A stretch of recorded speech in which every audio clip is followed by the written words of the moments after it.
Hey, what's up, guys? Welcome back to another episode of the Daily Crypto News, which is always myself, Bob. I got my brother with me, Mr. Scott Tripp, aka the Crypto Beast. As you guys know by now, we're both admins over here at BigONE. Scott handles all the social media. We'd like to take a couple minutes out of our day just to jump into some crypto headlines, bring them to your attention and see what you guys think about them. But before we get started today, like we do every day, we like to go into our daily market sentiment with the Mr. Crypto Vibes himself. Mr. Crypto Beast himself. So without further ado, Crypto Beast, take the mic. Yeah, sentiment is definitely a little bit more bearish today. It broke past the target. I was hoping that it would stay above, which kind of sucks for it to drop below that. It doesn't instill a lot of confidence in the value right now. So, and a lot of it has to do with political stuff right now. Like you can tell, there is some political climate around that is making people fearful of what's going to happen, which is sad. But I hope in the end it doesn't fall as bad as we are pretty sure it could potentially fall to. So yeah, yesterday you came out when we were doing our news for everybody who came by. We were like, hey, Ethereum's at 2,700, and lo and behold, today we're almost at that. We're not quite there yet, but we're definitely still in this downward trend. In the bear market, you can't even call it a mini bear anymore. It's kind of poking its head out now, right? And we see the cycle. And it's because I don't think the adoption levels are at where we think they are. I think that, the same amount of people that's been in crypto is still there. You're adding a little bit more people, but they're all kind of still not bringing in more people. It's just like the same money, just getting a little bit bigger. Now, here's the bubble. You got to remember, so many people have been invested since 2017, got into a lot of things really low. So yeah, definitely the sentiment today is definitely, I wouldn't call it bearish. I just think it's still more neutrality, or, probably, probably flipping some of those bullish people a little bit bearish. Yeah. I mean, you're going to see a little bit, I think, Scott, me, we talk a lot. So I kind of have a, where I think it's going to go down towards, and I think we'll go revisit some of the prior levels that we've seen before. So, but without further ado, we'll jump into the first, we'll jump into the crypto news. And the first article that I got is actually going to be coming from, I think it's crypto.com. And it's about the Biden crypto oversight. So I'm going to go ahead and share my screen here so you guys can see this article with me. It's actually coming from Yahoo Finance. So the headline reads, Biden seen issuing crypto oversight executive order next week. So President Biden is expected to issue an executive order next week directing agencies across the government to study cryptocurrencies and a central bank digital currency and come up with a government wide strategy to regulate digital assets. And this move comes as Bloomberg reports on Wednesday that a rift has developed between the White House and the Treasury over crypto regulation, but a Treasury official disputed the account as inaccurate. The administration engaging in a wide-ranging effort to regulate the sector, with the FBI forming a new crypto unit led by a seasoned computer crimes prosecutor. So I got his name too. The Financial Stability Oversight Council, created after the 2008 financial crisis, to monitor risk to the system, will be asked to study financial stability issues that arise from digital assets. So pretty much what this is going on to say, Scott, is they're trying to come up with some form of regulation at the end of the day. And it's not going to be the president that does it. He's trying to put a team in play that can go ahead and take on this burden, and he's going to give them a week, but he's telling them to try to come up with something in a week, and I think that week could prolong, just like everything that's been happening with the inflation. I don't think this is something that's going to be fought on as quick as a lot of people believe. I think the news may lead us on to think that, but I don't know. I think it'll be a little bit more time before they grasp the concept of it all. Yeah, for sure. Well, here's my article that I was mentioning kind of about. So Yoon Young Choi will lead a new team dedicated to investigating and prosecuting illicit cryptocurrency schemes. The Justice Department named a veteran cybersecurity prosecutor to lead a new team dedicated to investigating and prosecuting illicit cryptocurrency schemes carried out by cyber criminals and nation states, including North Korea and Iran. He will be the first director of the National Cryptocurrency Enforcement Team, which will serve as a focal point for efforts to identify and dismantle the misuse of cryptocurrencies and other digital assets. If we're going to see, as I think we will, cryptocurrency gaining more traction and gaining wider adoption, we've got to make sure that the ecosystem they operate in can be trusted and, frankly, can be policed. Monaco said in an interview, we're going to make it our business to go after them and get those proceeds back and make it clear to them they can't hide. So that, in some ways, is kind of scary because it's basically saying that they can go in and seize the funds. Doesn't matter what the cryptocurrency is or what's going on. He's basically saying we're going to go track it down and take it back. It's just like today was one of those days, like no matter which way you try to swing the pendulum, you're going to get some type of news that was like, I've seen all kinds of news today, Scott. The news today wasn't the best. I think to certain levels, the extent the blockchain does leave us open to all our transactions, and we're responsible for all of them.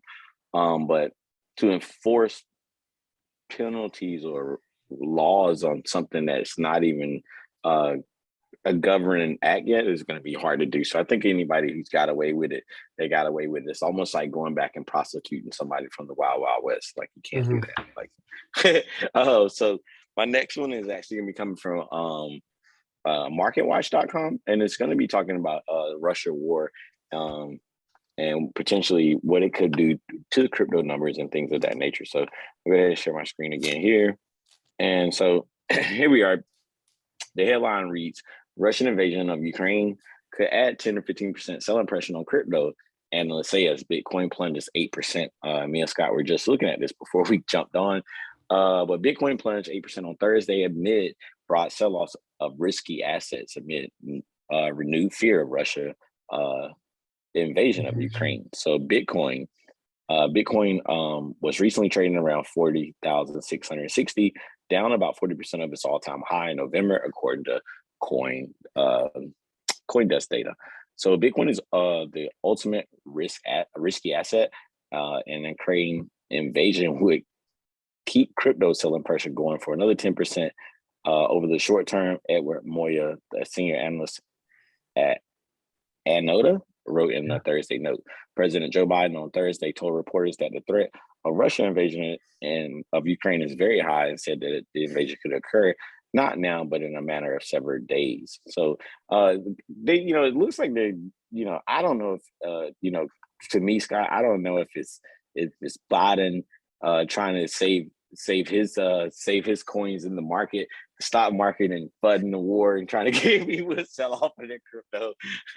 It's just some safer assets. No, I don't think that's what it was. But I don't know, man. It's like one of those times, like you're getting all this news and you're seeing it from all over the world, and it's different markets getting flooded. And I mean, you could look at, I don't know if anybody, I know we talk about crypto here on this show, but if you look at it like a PayPal chart right now, Scott, I mean, it looked like a rug pull. Like, no lie. Like, if you looked at PayPal, like down like 5x, that's a stock market, like, top stock that's down like that. So I think markets are getting flooded all the way around. I think, you're just going to, like, we talked about, it's going to be that shift of power and shift of money. And this is the start of it. And you're starting to see it take place where some of the people who were in power may not realize that they're losing power. And before they do, Scott, they'll actually just be down too far and not even notice it. Yeah, I agree with you 100%. My next article is going to be, so the Times of India in this newspaper says 30% crypto tax spurs bonanza for digital coin exchanges. India's decision to impose a 20% tax on profits from cryptocurrency trading is turning out to be a boon for the country's digital asset exchanges.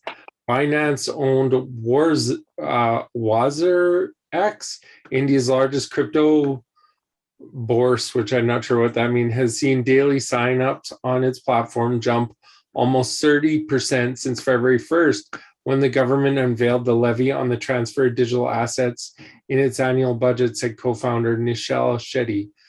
At rival CoinSwitch, the daily increase was 35%, according to founder Ashish.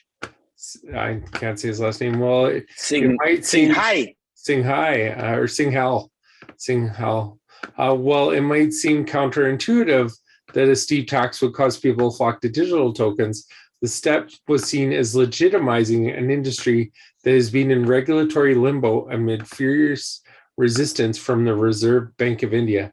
Do you know what's always funny? You always hear the Reserve, the Treasury, the central bank. These guys are the ones that are causing the issues when it comes to regulating and doing things with cryptocurrencies, because they just want it to die. The same thing in Russia. You're seeing the central bank of Russia try and fight cryptocurrency and say, you can't use this. Like, it's not good for us. Well, you haven't been good for us all along. So what's the difference? Right? Like, what's the difference now? Biden right? saying the same thing almost. Like, you guys in the Treasury are going to run cryptocurrency like you did the fiat system. I'm sorry, but we're going to have to step away from that a little bit. I don't think that people will go for that. I just, it's just, you can't keep dominating everything, right? And I know that I think regulation should come as it's needed to certain market structures and certain things that don't present so much as a ICO and more like or asset, or a security. So I think that some of these big players, Scott, that have made it in cryptocurrency, I think you're going to either see more ETFs in the future, or you're going to see more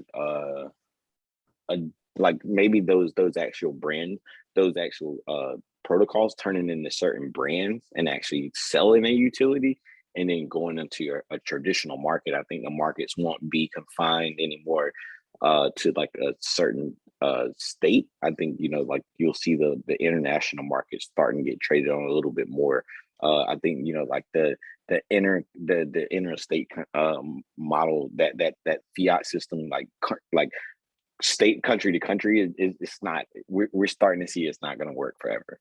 Yeah, and it's because the American dollar is losing power, and they just don't like that. All right, so for my next article, let me get the screen over to there. And the headline for this one is coming from Cointelegraph. Headline reads, "Flower power Bitcoin miners heat greenhouses in the Netherlands." So Bitcoin miners generate a lot of waste heat as energy prices spiral out of control in Europe. Miners have come up with creative ways of recycling the heat generated by solvent valid Bitcoin blocks. Whereas a miner is dyeing wood from a local timber mill in Norway, across the North Sea in the Netherlands, a miner heating greenhouses to grow produce and bloom Bitcoin flowers. In a win-win partnership between Dutch farmer and a Bitcoin miner, Bitcoin Plum mines Bitcoin and cultivates flowers in greenhouses in the province of North Brabant, southeast of Rotterdam. It looks like this Bitcoin Plum mines BTC and the farmer's greenhouses. It pays the electricity bill. Excuse me. Free heat to grow their crops to consider the Bitcoin flowers.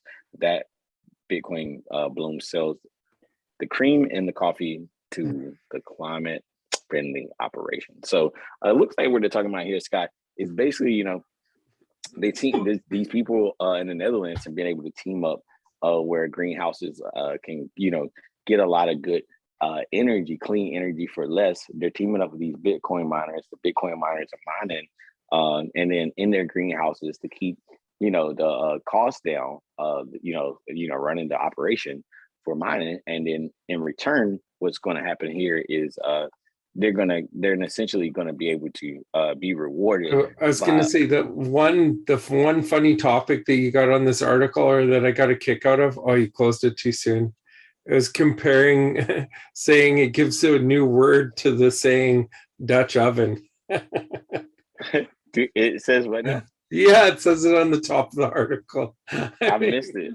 I thought that was Hold on. amazing. Let me go back. Let me go back to it. Let me see if I can get it back on. Yeah. It's coming back right now. So right there, right at the below the title. Oh, Dutch oven, a greenhouse. Yeah, man. That's so true. So it look Yeah. like they're going to be paying the bills for for the farmers. I mean, paying the electricity back to the greenhouse and then using the heat from the mining rigs to, grow plants that needs to be in more warm climate conditions. So I think, like they said, it's going to be a win-win situation when it comes to that. So I think that's really good news. Okay, and I'll share my next article here. So this wonderful lady was the actual whistleblower on Facebook. I found this intriguing because it speaks volumes about what cryptocurrency is actually about. Whistleblower Frances Haugen, a former product manager who left her position at Meta Facebook last year and leaked thousands of internal company documents, told Yahoo Finance that she supports cryptocurrency for the same reason she disclosed the corporate secrets: transparency. In a new interview taped on February 9th, Haugen voiced enthusiasm for cryptocurrency and praised decentralized financial networks as a new type of system that emphasizes democratic governance and increased disclosure. I do believe in the power of crypto, Haugen says. She cited the emergence of DeFi, short for decentralized finance, which uses a public distributed ledger to perform traditional financial functions that would otherwise rely on institutions like banks or national governments. We're getting two models on how to run the financial system, like the DeFi network Haugen said. The rules are transparent.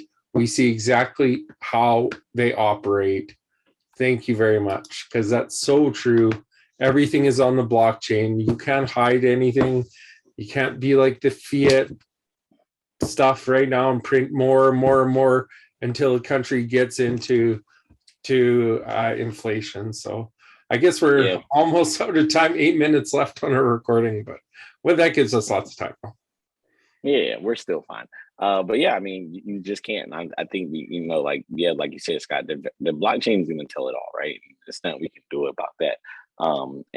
And that's why these people just got to be careful. I mean, guys, as this thing keeps going, the practices are going to have to change. If you start mimicking the old practices, it'll be like people who are doing credit card scams and people start getting locked up.